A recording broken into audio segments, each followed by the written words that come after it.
Hello everyone, welcome to the garden.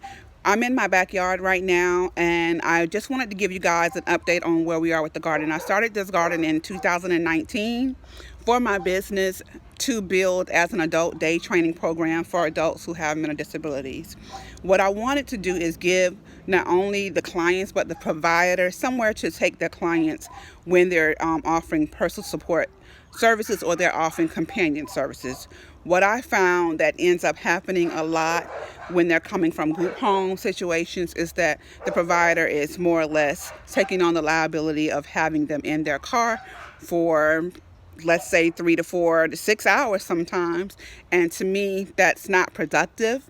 So what I wanted to do is create an active outlet not only for the clients but also for the providers. So Monday through Saturday, I offer garden therapy at my house from 9 to 5 p.m. and all are welcome. I also have clients who are under the age of 21, so we can take those cases as well.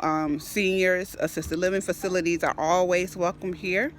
And what I'm having to do right now is, due to Hurricane Irma, we lost the left side of our fence, not only in the front yard but the backyard as well. So in the fall, we went with a different type of fence. We went with the white fence instead of the picket fence.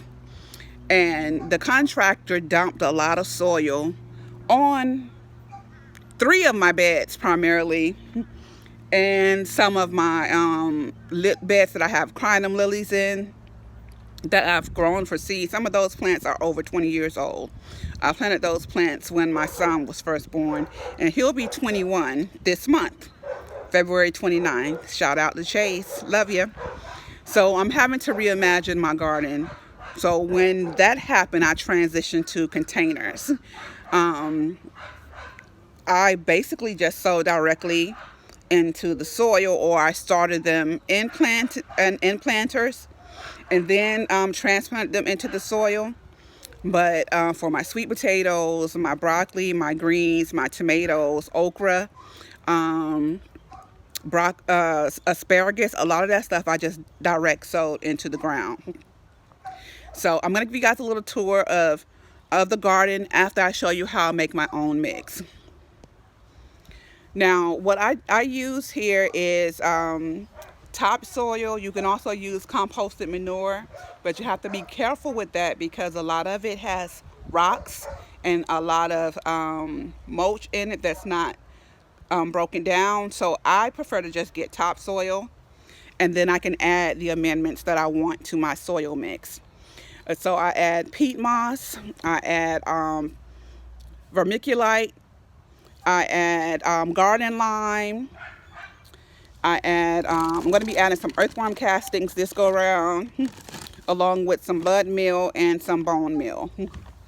And I use this for my potted plants. So I'm going to give you a little tour of what we have going on right now. I just harvested some greens, some cabbage, some turnips here. I'm going to be thinning out some of these containers. As you can see, they're starting to crowd each other. I have kale over here on this pallet. I have collard greens as well. I have some green and red cabbage in the back. So there's some basil plants in here as well. So I'm going to be thinning this out over the next couple of days. Over here on this pallet, I have some sage, some cabbage, green and red cabbage, some collard greens, some basil plants. I have some more turnips here and some radishes. In the back, I have some tomato plants and some cucumber plants and peas.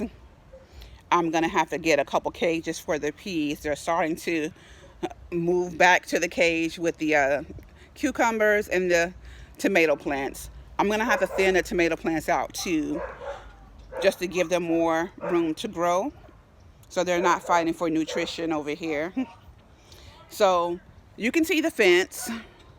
If you look back at some of my earlier videos on my Facebook page, Active You Wellness Inc., you can see in this area right here, I had tomatoes growing.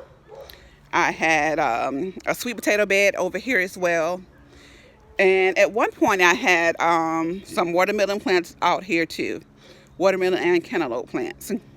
So with this fence, when they put it up, they dumped a lot of soil down here, and it wasn't the good stuff. So what I'm going to do is I've already started to lay down some cardboard. I'm going to sheet mulch this entire area out to about, I would say, 10 feet out from the fence line, 10 feet out.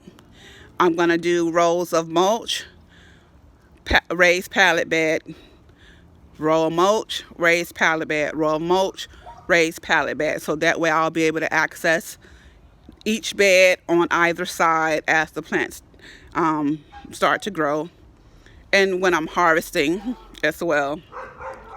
So that'll allow me to be able to direct sow again, at least in this section of the garden. So let me show you guys another pallet bed that we have. I'm gonna have to reimagine the kids' play yard too.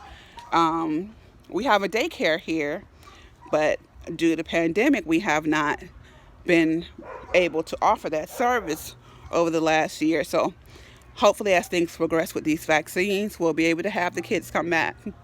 So I will have to reimagine their play yard as well. But here is another 2 pallet beds. I've been working on this one today, having to thin it out. I've removed some of the collard green plants so I can plant them in their own individual planters.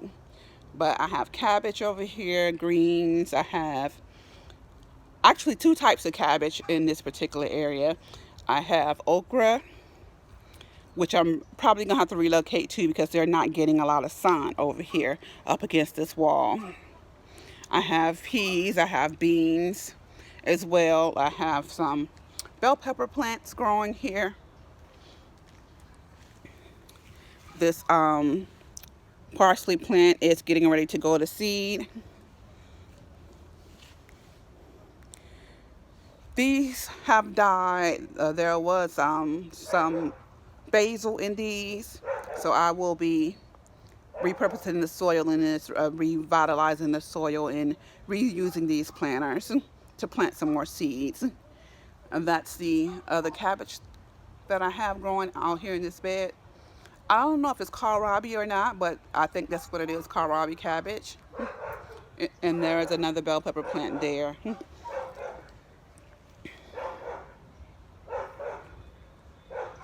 But that's a brief little tour of the garden thus far. I will give you guys an update when I redo these beds over here. Stay tuned.